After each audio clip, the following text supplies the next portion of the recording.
minutes. Hi. There are 3.3 million Muslims in the United States, and I'm one of them. You've mentioned working with Muslim nations, but with Islamophobia on the rise, how will you help people like me deal with the consequences of being labeled as a threat to the country after the election is over? Mr. Trump, you're first. Well, you're right about Islamophobia, and that's a shame. But one thing we have to do is we have to make sure that, because there is a problem. I mean, whether we like it or not, and we can be very politically correct, but whether we like it or not, there is a problem.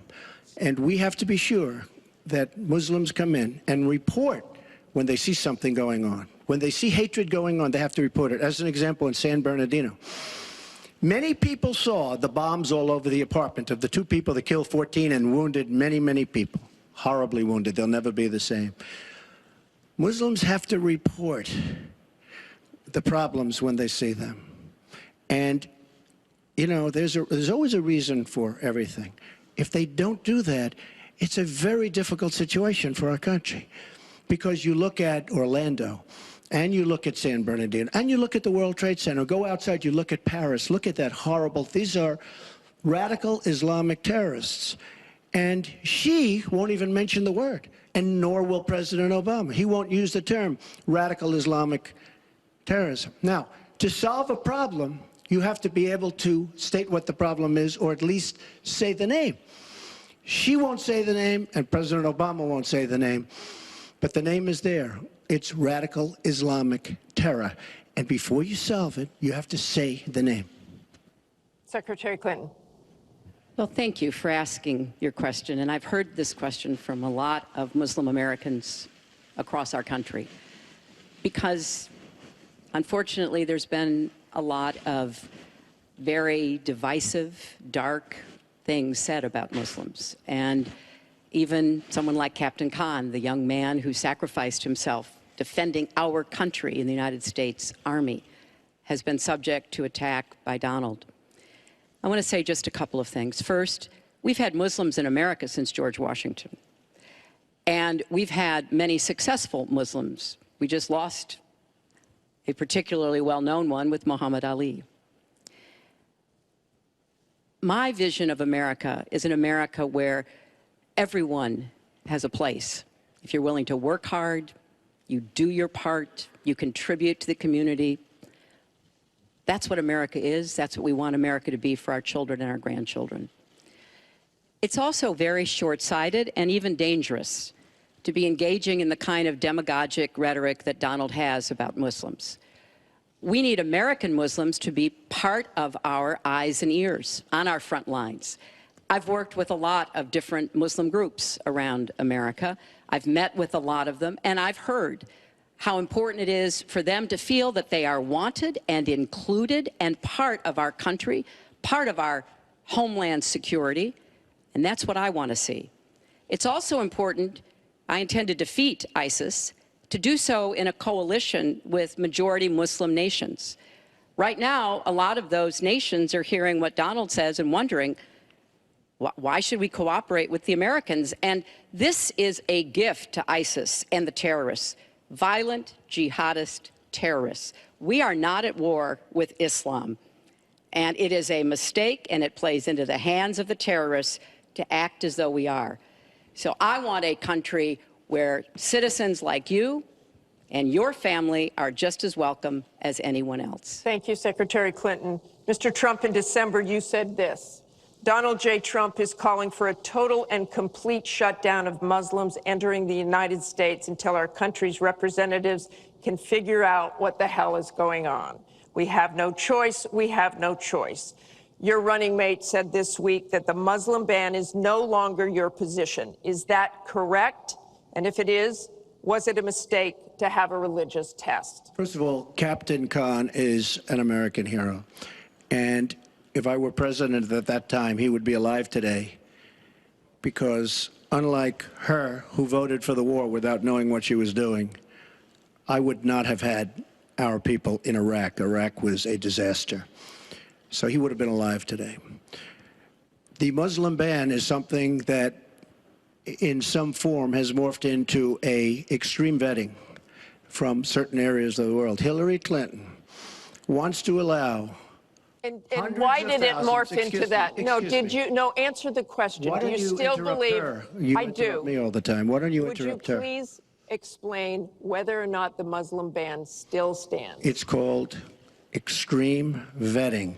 We are going to areas like Syria where they're coming in by the tens of thousands because of Barack Obama, and Hillary Clinton wants to allow a 550% increase over Obama. People are coming into our country like we have no idea who they are, where they're from, what their feelings about our country is, and she wants 550% more. This is going to be the great Trojan horse of all time. We have enough problems in this country. I believe in building safe zones. I believe in having other people pay for them. As an example, the Gulf states who are not carrying their weight, but they have nothing but money, and take care of people. But I don't want to have, with all the problems this country has and all of the problems that you see going on, hundreds of thousands of people coming in from Syria when we know nothing about them. We know nothing about their values, and we know nothing about their love for our country. And Secretary Clinton, let me ask you about that, because you have asked for an increase from 10 to 65,000 Syrian refugees. We know you want tougher vetting. That's not a perfect system. So why take the risk of having those refugees come into the country? Well, first of all, I will not let anyone into our country that I think poses a risk to us. But there are a lot of refugees, women and children. Think of that picture we all saw of that 4-year-old boy with the blood on his forehead because he'd been bombed by the Russian and Syrian air forces. There are children suffering in this catastrophic war, largely, I believe, because of Russian aggression, and we need to do our part. We by no means are carrying anywhere near the load that Europe and others are. But we will have vetting that is as tough as it needs to be from our professionals, our intelligence experts, and others. But it is important for us as a policy, not to say, as Donald has said, we're going to ban people based on a religion. How do you do that? We are a country founded on religious freedom and liberty. How do we do what he has advocated without causing great distress within our own country? Are we going to have religious tests when people fly into our country? And how do we expect to be able to implement those? So I thought that what he said was extremely unwise and even dangerous. And indeed, you can look at the propaganda on a lot of the terrorist sites, and what Donald Trump says about Muslims is used to recruit fighters because they want to create a war between us.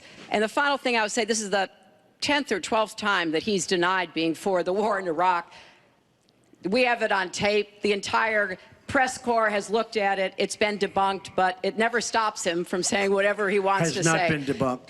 So please Has not been debunked. And go to HillaryClinton.com and you can see it. I was against the war in Iraq. Has not been debunked.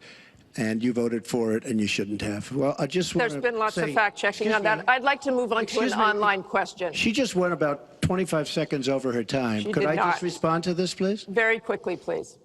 Hillary Clinton, in terms of having people come into our country, we have many criminal illegal aliens. When we want to send them back to their country says, we don't want them. In some cases, they're murderers, drug lords, drug problems, and they don't want them. And Hillary Clinton, when she was Secretary of State, said, that's okay, we can't force it into their country. Let me tell you, I'm going to force them right back into their country. They're murderers and some very bad people. And I will tell you very strongly, when Bernie Sanders said she had bad judgment, she has really bad judgment, because we are letting people into this country that are going to cause problems and crime like you've never seen. We're also letting drugs pour through our southern border at a record clip, and it shouldn't be allowed to happen. ICE just endorsed me. They've never endorsed a presidential candidate. The Border Patrol agents, 16,500, just recently endorsed me. And they endorse me because I understand the border. She doesn't. She wants amnesty for everybody. Come right in, come right over. It's a horrible thing she's doing. She's got bad judgment, and honestly, so bad that she should never be president of the United States.